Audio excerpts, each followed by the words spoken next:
kaua teie Kuressaares elanud olete? Septembrist. Kus kaugelt olite? Tallinnast.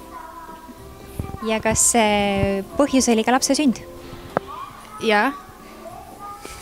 Kas sa arvad, et Kuressaare on lapsesõbralik linn? Jah.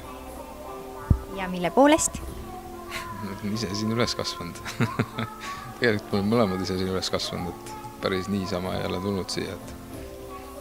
Mina olen elanud siia lapsepõlvest saadik ja õppinud vahepeal mandril ja tulnud tagasi oma kodumaale. Mina kolisin 10 aastat tagasi. Ma arvan, et see on üks armas ja soe koht, kus elada. Ja ma arvan, et lapse kasvatamiseks on see küll parim paik. Täpselt ja rahulik. Meie oleme elanud juba 1,5 aastat, vähemalt mina. Ka 1,5 aastat, aga enne seda tuli 10-aastane paus. Kas Kuressaare on teie meelest lapsesõbralik linn?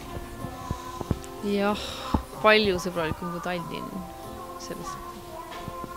Ja, et siin on ikkagi looduskeskkond hoopis teine kui Tallinnas.